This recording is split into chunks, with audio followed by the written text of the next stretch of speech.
Today we are going to cold start a 2020 Ford F450 Powerstroke. Let's go ahead and start it up. Oh, so it's about 20 degrees outside and this bad boy started right up. So what's going on, YouTube? Welcome back to the channel. Today we have a 2020 Ford F450 and this has the new Powerstroke that has 475 horsepower. And you ready for this? 1,050 pound-feet of torque.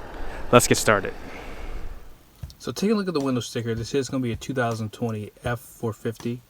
It's going to be an XLT. Has a 176-inch wheelbase.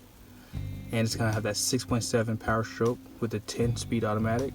This is going to be an Oxford white with that medium earth gray is what they call it. Now this is going to be a short listing of the standard features for the truck, and down below here are going to be some of the options. Now it doesn't show on here, but this does have a 430 axle in the rear, and that XT value package is going to add fog lights, adjustable gas and brake pedals, reverse vehicle aid sensors, power driver seat, and this does have the extended running boards, engine block heater skid plates, power sliding rear glass, snow plow package, and this does have the Camera Pro trailer backup assist too. One thing I always mention that I love about Ford is that they have these upfitter switches up here. I love that they put them in this location. This is so out of the way of everything that you would have down here. Ram actually puts it down here, but I think it looks so much nicer up here. Lastly, this truck does have the remote start tailgate step, and it also has a tough bed spray and bed liner. It does have the puck system in the rear of the bed too, but I don't see it listed on here unless I overlooked it.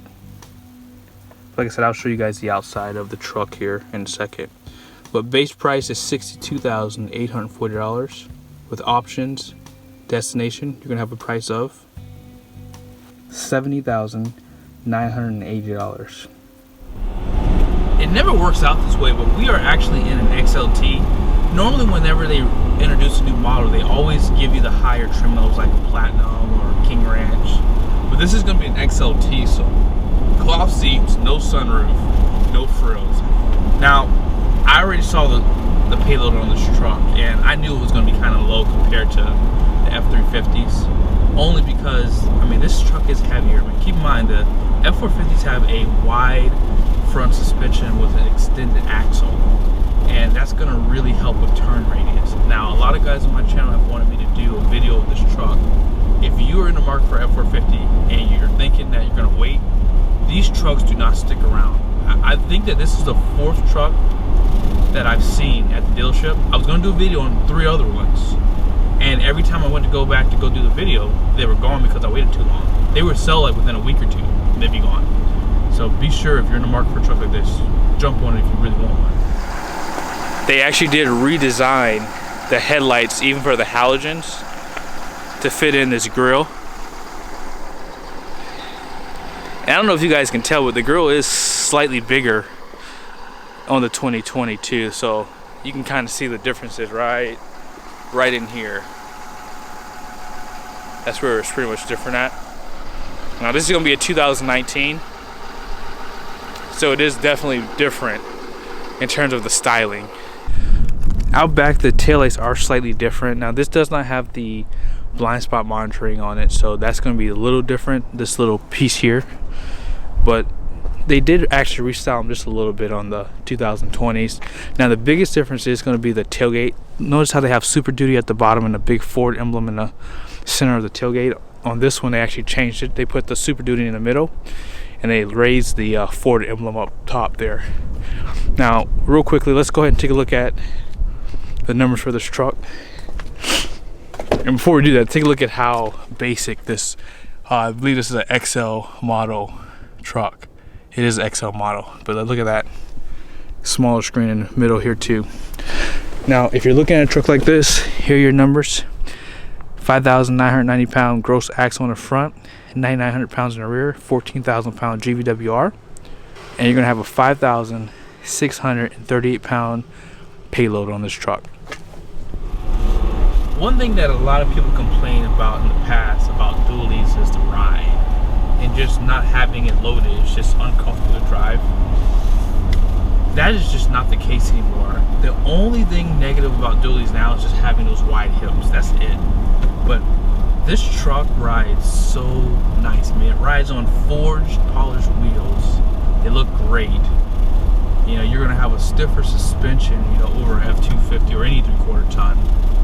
And I mean, you can feel the bumps in the road, but I mean, you're riding on these 19.5 Continental tires. I mean, these are basically tires for an 18-wheeler, and it just doesn't feel uncomfortable in my opinion. I feel like you could drive this truck on a long trip unloaded, and you would be fine. You know, even with Ford, I mean, I like the fact that, you know, this seat normally shakes in my truck, but every Ford I've driven so far, the seat doesn't shake. And even when I didn't have aggressive tires on my truck, the seat still kind of shaked a little bit, but not as bad as it does now. It's pretty bad now.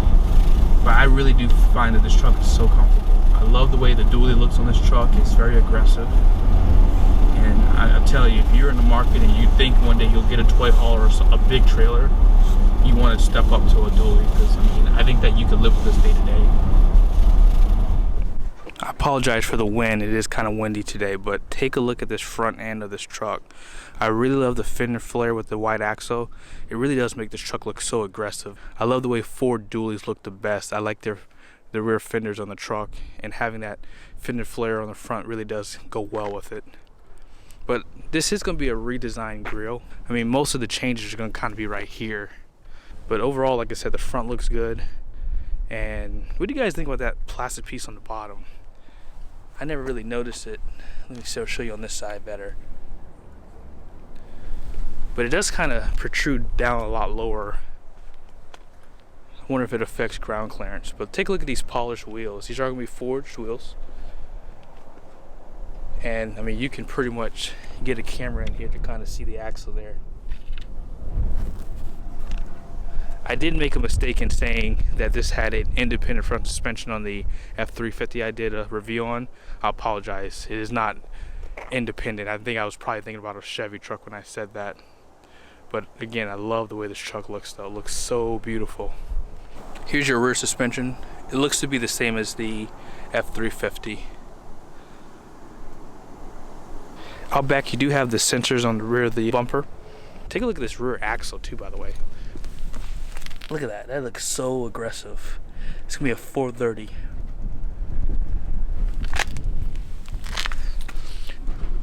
And then these are gonna be your 225/70 19.5-inch tires. These are gonna be Continentals. Very comfortable tires too. And then that's gonna be your wheel-to-wheel running board too.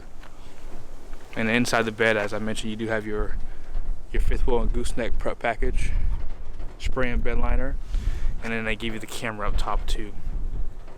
I noticed that they put two little antennas on the roof too, from the factory, to give you caps for your diesel and for your DEF. And then just look how massive this truck is. I mean, man, it looks so good. Check that out. I love it in the white too. It looks really good. Looks very clean. I mean, even though it does kind of look like a work truck, these polished wheels make it look more upscale. Now, as I mentioned, this truck does have a 10-speed transmission, which is new for 2020. They basically refreshed the front of the truck, and they cleaned up the back end of the tailgate of the truck too. So I think it looks better. It looks nicer. And of course, for 2020, they did refresh the Powerstroke. This is like the third update that they've done since this engine was introduced. I can't remember when it was introduced, but I'll put it in the comment section there so you guys can see it. But 475 horsepower for this diesel, 1,050 pound-feet of torque. That is big, massive numbers. I mean, wow. Now, I'm going to show you guys a 0 to 60 here in a second. That way you guys have an idea. I got to get off this hill because I want to kind of get on a flat surface. But this truck has a lot of power. I mean, it feels quick on its feet. All right, here's the 0 to 60.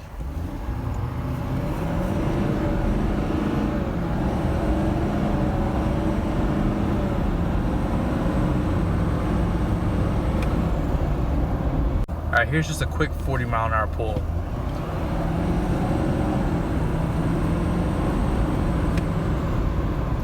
Has a lot of power. I mean, it feels quick on its feet, especially for this being almost probably a 9,000-pound truck, or over 9,000 pounds. You can definitely tell there's a difference in the power. I mean, it just comes on so much quicker. I mean, it feels so much faster. Having a 10-speed is so much more smoother in my opinion. And again, having those 10 gears, I mean, 3 overdrive gears, you're gonna get better fuel economy over the course. You know, once the truck gets broken in and all that good stuff, you'll definitely be able to get better fuel mileage. Taking a look at the interior, there's not a lot of frills in here, but you do get a telescoping steering wheel, which is really convenient for a truck like this. Power driver's seat, and it does have vinyl floors too. Now this truck does have Apple CarPlay, and it does have maps, as you see down here too. I don't know if it'll let me get in there, but still in transport mode unfortunately. But up top you have your diesel exhaust brake, traction control, and you do have your lane keep assist and your camera system. It says a 360 camera view. Keep in mind, this is an XLT, but overall really nice interior. You still have LED lights for your map lights, things like that. Cloth seats. It is a 6-passenger, so this does turn into a seat with some storage if you don't need the seat in use. And just push up pretty easily, and then there's storage below the seat here. And in order to put the seat down, you just have to push this little lever here, and then you pull it down, and it's just as easy as that. Got cup holders up top and a place to put your phone. Overall, the interior is pretty much the same. I'm going to show you the back seat real quickly. You do have storage below the seat, and it is still a 60-40 split bench too. Now if you don't need this storage down here, this actually does pop down.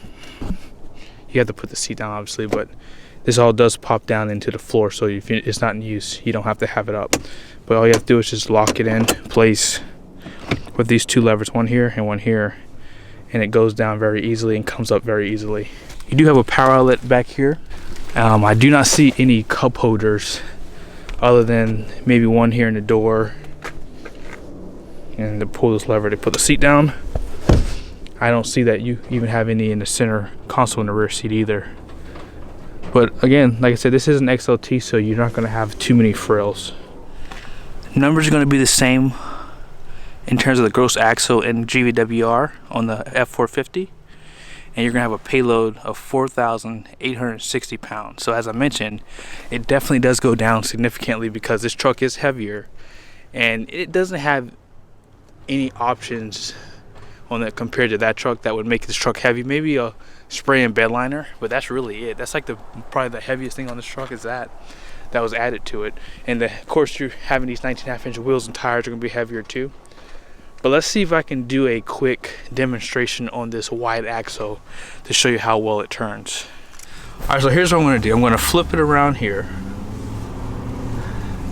Now there's an F450 right in front of us, right? I'm going to stop just before that truck there in front of this green. That's a really nice green cabin chassis there. And now I'm going to make a turn, right? Let me go up just a little bit more. And now I'm going to turn just to show you guys how wide this thing will turn.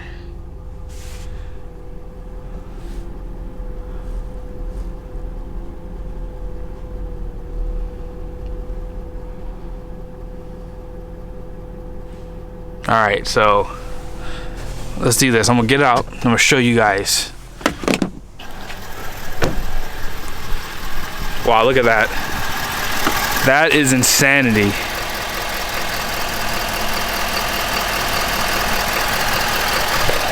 So I was able to turn right into my door here. And let's try it with the F350 now. Alright, now we're gonna do the same thing with this F350. So about right here, there's the evergreen cabin chassis. I'm gonna turn it all the way. It's So here we go.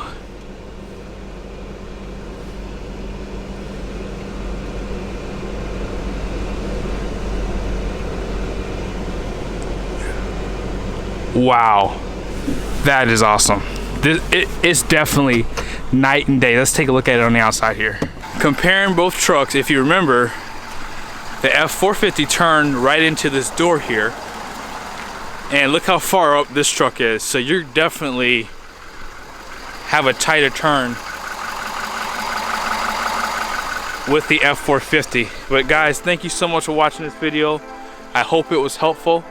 Be sure to like and subscribe to the channel, and I'll see you in the next video. Here's just one more test, just to show you how wide this thing is. There's definitely a difference there.